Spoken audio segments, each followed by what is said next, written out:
50,000 pension करा असं आमदारांपासून मुख्यमंत्र्यांपासून आपले जे मंत्री आहेत आदिती तटकरे मॅडम, तुमचं सहकार्य गरजेचं आहे.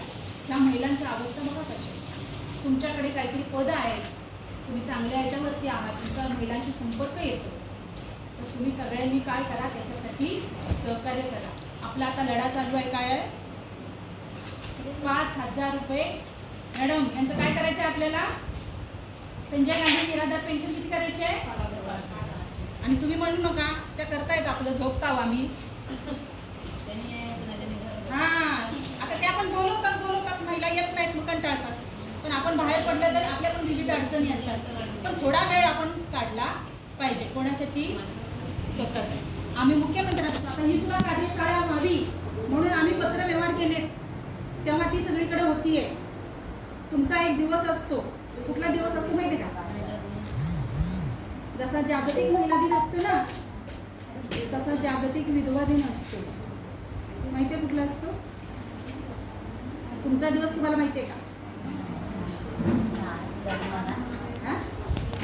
आता तुमचा 23 जून येतोय. सर, परवा मी महिला बाल कल्याणासाठी आता नवीन आले ना अधिकारी, त्यांना म्हटलं होतं असं असं घ्या. ते म्हणाले पण की आपण वाईज त्यांचा दिवस साजरा करू. मी सीओना पण पत्र दिलं, ते म्हटले घेऊया. पुन्हा नंतर त्यांचा मला फोन आला की मॅडम तुम्ही मला पत्र दिलं पण वरून काहीतरी येऊ. आता ते मला कळलेलं आहे की ते वरून आल्याशिवाय इकडं काय होत नाही. पण आम्ही वरून बिरूची वाट बघत नाही. आम्ही कुठल्याही कागदाची वाट बघितली नाही. याला समाजसेवक आणि संस्था म्हणतात. तुम्ही कसं चौकटीत पाहिजे, तुम्हाला कागद पाहिजे, त्या कागदात दिलंय का? तसं आम्ही नाही. आम्ही कागद बनवायला लावतो. संस्था काय करते? तुमच्या अडचणी, बोलू नका, तुमच्या अडचणी समजून घेते आणि कागद बनवायला. हे यांचं कसं होतंय? कर्मचारी असतात, त्यांना त्या कागदात लिहिलंय का? तसं सुद्धा तुम्हाला सांगताना त्यांच्याकडे कागद आहेत, त्यातलं वाचून त्याच्या आयडियाचा एक शब्द ते बोलणार नाही, कारण त्या कागदानुसार ते कर्मचारी आहे. आम्ही कर्मचाऱ्यांचे खूप प्रश्न सोडवतो ज्यांना पगार येत नाही.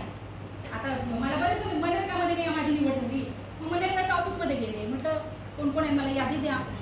त्यांच्याकडे पण तो ईमेल आलेला होता, व्हिडिओनी बघितलं आणि त्यांनी मला यादी दिली. तेव्हा पटापट 4-5 जण सांगितले मॅडम 4 महिने झालं आम्हाला पगार.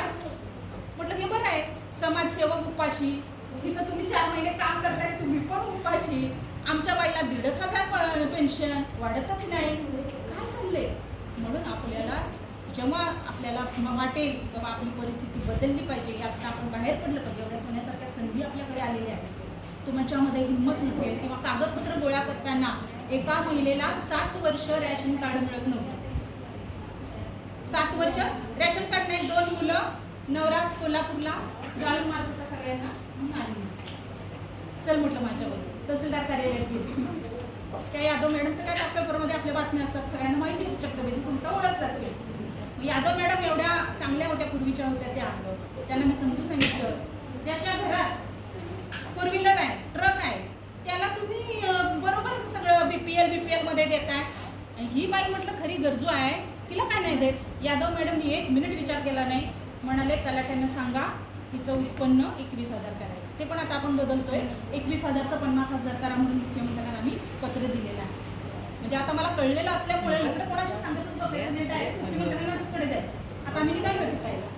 आणि आता तुमच्यामधलं जर कोणाला असं वाटत असेल, चक्रवर्ती सोशल फाउंडेशन ह्याच्यामध्ये आम्ही समिती स्थापन करून पद द्यायचं चाललेलं आहे.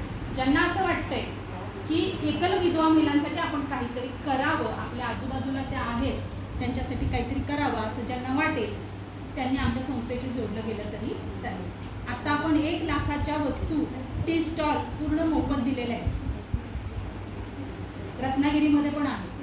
तुमच्यामधली एक जर हिंमतवाली बाई असेल, आपल्याकडे अजून 2 लाखाच्या, तुम्ही 10 आणि 20,000चं आपल्याला कुठे भेटतं?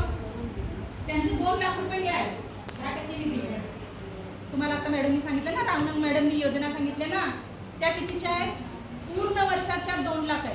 आम्ही 7 लाखाचं साहित्य विधवा महिलांना पूर्ण मोफत दिलं. 1ही रुपया त्यांच्याकडे घेतला नाही. भांडी पण दिली, गाडी दिली, गाड्याला पण दिली.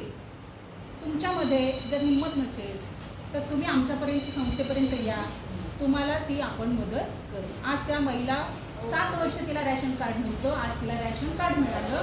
संजय गांधीची पेन्शनची आम्ही योजना तिला मिळवून दिली, तिला ते पैसे सुरू झाले. कारण ती भीत होती ना, मला कसं मिळणार, माझं घरात बसूनच आपलं चाललेलं आहे तिचं. तुम्हाला पेन्शन नाही मिळेल? काय सांगता?